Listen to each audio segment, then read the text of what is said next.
Salut les amis, bienvenue sur votre plateforme. Ici, c'est votre humble serviteur. Désormais, appelez-moi Sa Majesté Sénateur Clétus. J'espère que vous allez bien. En fait, c'est une bonne nouvelle pour certains présidents de club. Vous savez, c'est très difficile. On a vu une image il y a de cela 48 heures avec Union de Douala et les agents de la CTFP, dans le Conseil transitoire de football professionnel. À Douala, après le match Dynamo, Union de Douala, où Union de Douala a battu Dynamo 1-0. D'ailleurs, en passant aussi, les images qui ont circulé sur le gardien de but de Dynamo de Douala qui est sorti sur le dos d'un médecin ou d'un infirmier, quoi que ce soit, ou un des éléments de la FECAFOOT au stade, ce sont des fausses images. Il est sorti sur brancard. Et ceux qui n'étaient pas là ont pris une image bidon, stupide, pour continuer toujours avec leur manipulation. Union de Douala d'ailleurs fait un communiqué pour dire, Dynamo devait dire, a fait un communiqué pour dire c'est faux et archi faux. Et concernant Union de Douala et le CFTP, le CTFP, Union de Douala aussi a fait un communiqué après le communiqué du CTFP pour essayer d'expliquer la situation. Ils ont versé l'argent dans un compte, ils ont fait ci, ils ont fait ça et tout, franchement, et ils souhaitent que les incidents pareils ne se répètent pas. Et moi, en lisant le communiqué de l'Union de Douala, j'ai compris que c'est l'apaisement. C'est-à-dire qu'ils veulent l'apaisement, c'est l'apaisement qui est le plus important au niveau de l'Union de Douala. C'est une bonne chose. On peut critiquer le management de l'Union de Douala aujourd'hui parce qu'ils n'ont pas les mêmes moyens comme l'ancien président. C'est un club aux millions de supporters, c'est 70 ans d'existence. Donc, on peut comprendre, les amis. Je dis encore qu'il faut juste être professionnel pour ne pas blesser les uns et les autres, parce que la communication aussi est nécessaire. Dialoguer, communiquer, c'est très important.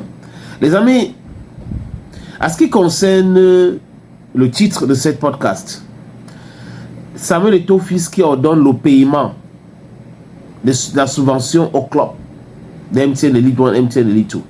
Je vous avais dit ici que Ernest Obama avait menti. Il avait menti pour des raisons évidentes, vous le savez très bien. Il a travaillé avec Samuel Eto'o-Fils. Apparemment, ça ne marche pas entre les deux. Donc, du coup, toute chose qui concourt à dire du n'importe quoi à Mondovision sur le fallacieux prétexte qu'il maîtrise le football. Il était dans le football, donc quand il dit quelque chose à l'agent comptable, on doit prendre ça pour une vérité catholique.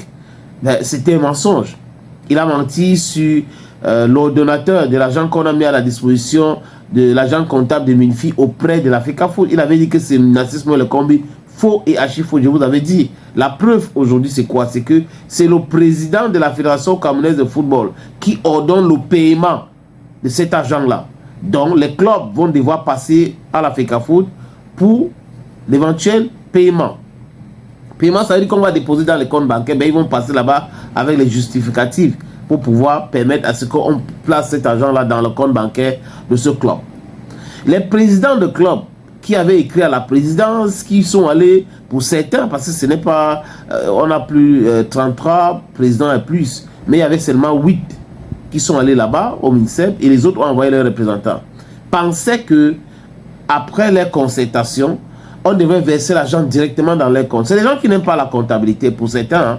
Ils n'aiment pas la comptabilité. C'est-à-dire que ça les fait très mal de dire on vous a donné l'argent pour payer le salaire des joueurs. Est-ce que vous avez payé le salaire des joueurs? Payez le salaire des joueurs. Si vous ne payez pas le salaire des joueurs, nous n'allons pas continuer à vous donner cet argent. Donc, ça les trouble. Ils n'aiment pas les histoires comme ça. C'est pour cette raison que la plupart étaient très fâchés contre Samuel Eto'o-Fils, qu'à l'époque, on ne nous demandait pas ça. Pourquoi tu viens nous demander ça? Parce que la comptabilité n'est pas l'air dada. Ils ne veulent pas. Parce que si on commence à regarder clair sur les choses, ils ne vont pas gagner assez d'argent. Parce qu'ils gagnent l'argent dans le faux, du fake. Mais là, c'est tout autre chose. Ils vont travailler normalement. Et la prochaine personne qui va devenir président ou qui va arriver à la tête de la FECAFOOT va travailler aussi de façon transparente. Sinon, elle va finir en prison. Parce que Eto'o a montré qu'on peut faire ça, on peut faire ça. Voilà ce qu'on est en train de faire. Donc, quelqu'un d'autre qui va arriver là-bas pour entrer dans cette complicité finira certainement en prison. Les amis, aujourd'hui, nous sommes mardi. Mardi, le 4 février. Donc, les clubs passent à la caisse. La FECAFOOT, à travers l'agent comptable du ministère des Finances, va verser entre 20 et 22 millions au club de MTN Elite 1. Je répète, l'Africa Foot, à travers l'agent comptable du Minfi, va verser 20 à 22 millions au club de MTN Elite One.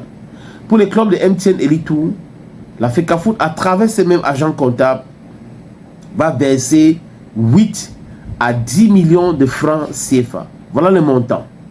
Et Lucien Metomo, ou l'Association nationale des footballeurs camerounais, va faire le travail de suivi. Parce qu'ils ont fait le travail de collectionner, voilà, je peux dire ça comme ça, certains data, certains éléments, certains fichiers qui a profité à l'Africa Foot pour voir est-ce que telle personne ou tel club, je parle des personnes morales, si tel ou tel club mérite ce paiement pour le moment, est-ce qu'ils ont payé le salaire des joueurs, est-ce que oui. Mais pour la suivi, je ne sais pas si c'est comme ça qu'on dit ça les amis, corrigez-moi en commentaire, pour la suite de cette histoire, je crois que l'Africa Foot a donné toujours le pouvoir à l'Association nationale des footballeurs camerounais de continuer à faire ce travail. Donc, ils vont faire le travail de suivi pour voir si les clubs respectent cela. C'est de ça qu'il est question aujourd'hui. Arrêtez d'écouter les menteurs, des profiteurs, des jouisseurs, des gens qui disent des choses parce qu'on les a donné de l'argent, certains qui disent des choses parce qu'on les a refusé de l'argent, certains qui sont en disgrâce avec X, Y, qui sont en train de raconter des mensonges. La vérité finit par les rattraper. Thank you friends and bye bye for now.